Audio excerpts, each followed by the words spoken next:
belakang Perang Solferino berawal dari Perang Kemerdekaan Italia. Pada saat itu, semangat nasionalisme untuk menyatukan beberapa wilayah kota di Italia semakin kuat. Nah, gerakan ini dinamakan Risorgimento.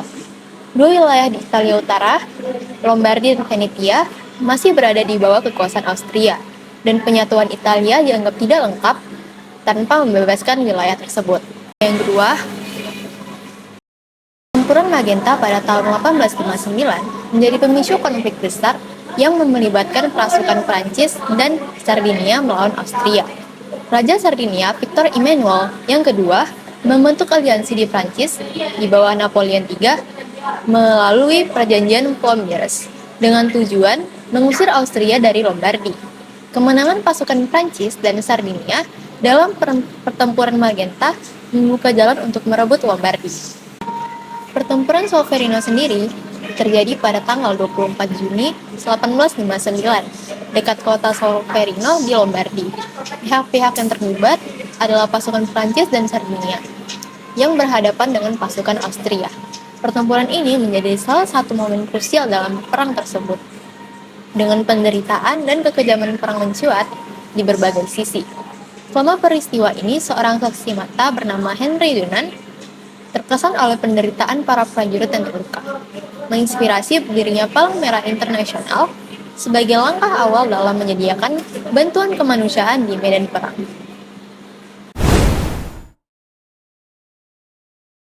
Kekejaman di medan perang Solferino ini mengandung atau meliputi mereka itu saling membantai mayat berdarah, mereka kawin dengan gagang senapan yang bisa kita pikirkan bahwa itu adalah hal yang tidak etis, lalu mereka mematahkan tengkorak, mereka menggunakan pedang atau bayonet, itu adalah perjuangan tanpa persimpangan, membunuh, pertempuran binatang buas, marah, dan mabuk darah, bahkan orang yang terluka mempertahankan diri mereka sampai yang terakhir. Mereka yang tidak lagi memiliki senjata mengambil lawan mereka dengan tenggorokan, merobeknya dengan gigi mereka. Beberapa orang yang mempunyai luka-luka besar yang sudah mulai kena infeksi hampir gila menanggung kesakitan yang ada. Badannya berlekuk, berkerut, dan mereka berjuang antara hidup dan mati. Lain daripada itu, ada pula orang yang tidak hanya kena peluru atau pecahan granat saja, tetapi tangan dan kakinya pun tergiling oleh ban-ban roda pula. Peluru yang berbentuk silinder bila mengenai sosok korban, maka tulang pecah menjadi beribu. Pecahan dan luka-luka dan semacam ini berbahaya sekali. Pecahan granat juga berbahaya dan menyebabkan luka pada bagian dalam. Seringkali pecahan-pecahan itu, tulang-tulang kecil, sobekan-sobekan pakaian, kotoran, ataupun baja kecil-kecil menambah besar luka dan kesakitan yang diderita. Karena banyaknya korban dalam medan perang Solferino dan kurangnya tenaga ahli kesehatan dalam perang tersebut, banyaknya korban-korban yang tidak ditangani secara cepat, dan hal ini menimbulkan banyak kejadian yang lebih pula, baik dalam segi infeksi yang dimana luka-luka para korban tersebut secara terbuka dihinggapi lalat dan hingga akhirnya berbelatung, dan juga banyak hal lainnya yang mengakibatkan banyaknya ketakutan dari satu hingga satu orang lainnya yang menyebabkan kericuhan yang besar di sana karena kesakitan para korban-korban yang tidak ditangani tersebut. Dari perang tersebut, tidak hanya para tentara-tentara saja yang terkena dan menjadi korban dalam peperangan tersebut, para jenderal maupun kolonel petinggi dari suatu sekutu juga banyak terkena dampak dari peperangan tersebut, baik itu cedera maupun meninggal dunia. Dan juga tidak hanya manusia saja, hewan-hewan ternak dan bahkan kuda yang zaman dahulu digunakan sebagai alat transportasi dan pengangkutan manusia bahkan barang di sana terdampak oleh kejadian perang tersebut. Dan juga karena hal-hal tersebut, dari mayat-mayat dan juga korban yang berjatuhan, baik itu dari segi manusia maupun hewan, hal ini menyebabkan infeksi yang menebar luas karena para mayat tersebut tidak ditanggulangi dan bahkan tidak disemayamkan dengan cepat atau dikuburkan. Dan karena saking banyaknya korban yang berjatuhan, para pembersih mayat ataupun para pengubur mayat tersebut banyak mengalami kesalahpahaman dalam mengidentifikasi mayat tersebut sudah meninggal seutuhnya atau belum. Jadi banyak manusia atau korban yang masih hidup namun di batas masa ambang kritis, namun sudah tertanam atau dikuburkan. Hal ini mengakibatkan banyaknya kejadian-kejadian yang tidak diinginkan. Hari Palang Merah Internasional yang diperingati setiap tahunnya pada 8 Mei bertujuan untuk mengapresiasi, menginspirasi, dan mempromosikan aktivitas kemanusiaan yang dilakukan oleh Gerakan Palang Merah Internasional.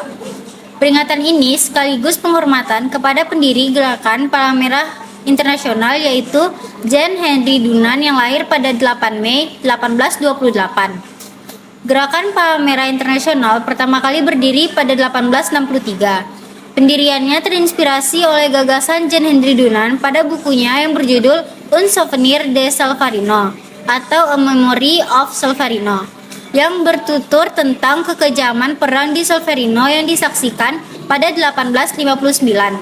Pada bulan Juni 1859, di Solferino, sebuah desa kecil di provinsi Lombardi Utara Italia, pertempuran sengit terjadi antara koalisi tentara Prancis dan Italia atau Aliansi Franco-Sardinia melawan pasukan Austria.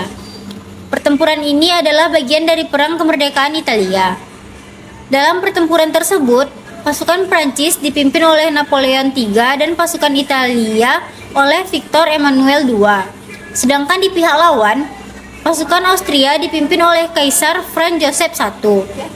Pertempuran ini berlangsung lebih dari 12 jam, melibatkan kurang lebih 300 tentara dan dengan garis pertempuran yang panjangnya tidak kurang dari 24 km.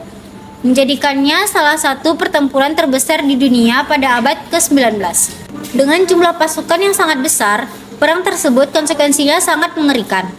Ribuan korban berjatuhan dan mayat bergelimpangan di mana-mana. Sekitar 40.000 tentara tewas terbunuh dan puluhan ribu lainnya terluka, cacat permanen, dan menjadi tawanan. Di sisi lain, ribuan warga sipil kesulitan bertahan menghadapi situasi pasca perang. Pada saat yang sama, John Henry Dunant, seorang pengusaha berkebangsaan Swiss, melakukan perjalanan ke pertemuan bisnis dengan Kaisar Prancis Napoleon III.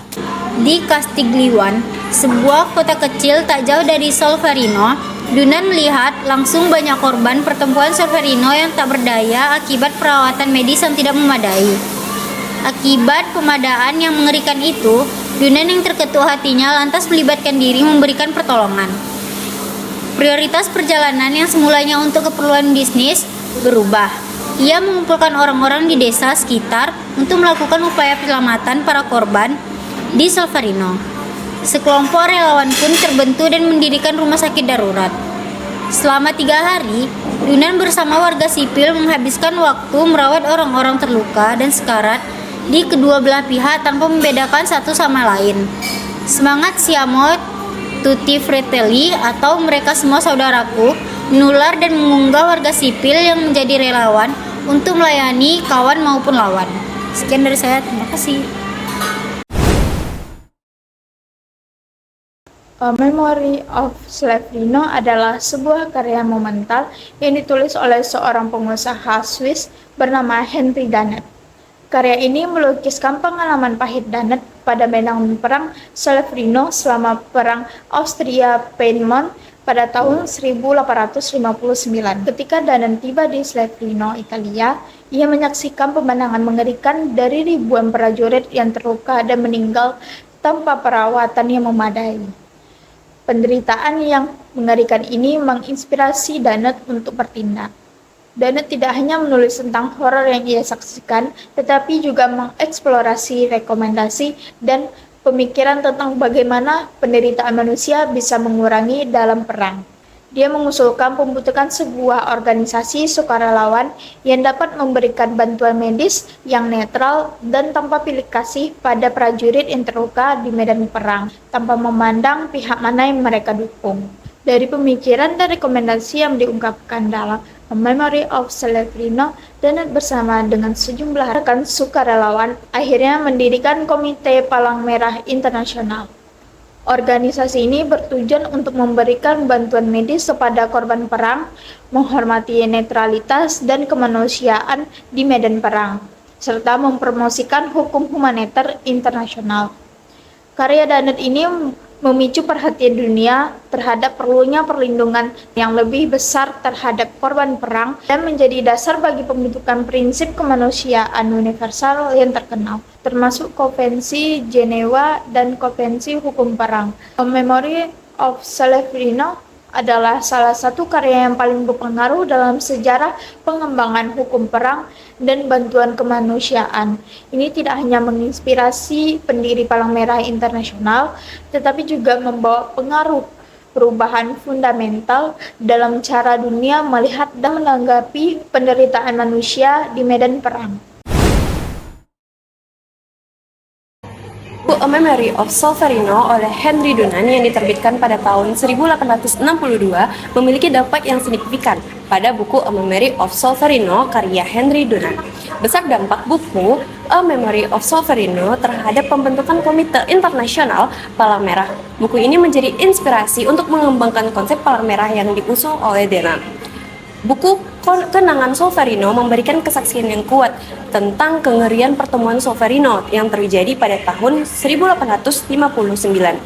Dunant sebagai gamblang yang menggambarkan penderitaan para prajurit yang terluka dan sekarat, serta kurangnya perawatan medis dan bantuan kemanusiaan. Hal ini membangkitkan kesadaran publik tentang kekejaman perang dan kebutuhan untuk meningkatkan bantuan bagi para korban. Inspirasi untuk Palang Merah. Pengalaman Dunant di Solferino menginspirasi untuk menyerukan pembentukan organisasi internasional yang netral untuk membantu para prajurit yang terluka di masa perang. Palang Merah menjadi organisasi kemanusiaan yang termukan yang memberikan bantuan dan perlindungan bagi jutaan orang di seluruh Indonesia. Dampak yang ketiga yaitu mendorong perkembangan hukum humaniter internasional yang mengatur tentang perang dan melindungi hak-hak para korban. Konvensi Jenewa pertama yang ditandatangani pada tahun 1864 sebagian terinspirasi oleh karya Dunant. Konvensi ini menetapkan aturan dasar dengan perawatan para prajurit yang terluka dan tawanan perang, yaitu pengaruh pada literatur dan seni. Pada buku Kenangan Solferino yang telah mempengaruhi banyak penulis dan seniman lainnya, karya Dunant telah menginspirasi banyak novel, puisi, lukisan, dan patung yang menggambarkan kengerian perang dan pentingnya perdamaian. Yang poin terakhir yaitu peningkatan kesadaran kemanusiaan. Secara keseluruh, buku Kenangan Solferino telah meningkatkan kesadaran publik tentang penderitaan akibat perang dan kebutuhan untuk memberikan bantuan kemanusiaan. Karya Dunant telah menginspirasi banyak orang untuk terlibat dalam upaya kemanusiaan dan mampu mereka yang terkena dampak perang dan bencana lainnya. Baik, jadi kesimpulan dari pertempuran Solferino pada 24 Juni 1859 di Italia Utara bukan hanya menjadi latar belakang tetapi juga pemicu utama pendirian Gerakan Palang Merah dan Bulan Sabit Internasional yang monumental. Jadi visi dari gerakan ini adalah menciptakan sebuah organisasi kemanusiaan global yang dapat bersiap siaga bahkan di masa damai untuk memberikan bantuan dan perlindungan kepada para prajurit yang terluka atau terkena dampak konflik bersenjata di seluruh dunia. Kemudian ada salah satu buku karya Henry Dunant yang berjudul Memory of Solferino tak hanya menjadi dokumentasi tragis dari kekejaman perang, tetapi juga menjadi inspirasi yang kuat bagi masyarakat dunia untuk bergerak dalam mendukung kemanusiaan. Jadi dari sinilah lahir dua gagasan penting yang membentuk landasan gerakan relawan Palang Merah, perlunya bantuan medis yang cepat dan efisien di medan perang, kemudian serta kebutuhan untuk mengorganisir relawan dan sumber daya kemanusiaan secara efektif. Jadi seiring berjalannya waktu, gerakan Palang Merah terus berkembang, membentuk lembaga-lembaga besar seperti International Committee of the Red Cross atau ICRC, kemudian ada International Federation of the Red Cross and Red Crescent atau IFRC, dan National Red Cross and Red Crescent Societies yang menjadi pilar-pilar dalam upaya kemanusiaan global. Sekian dari saya, terima kasih.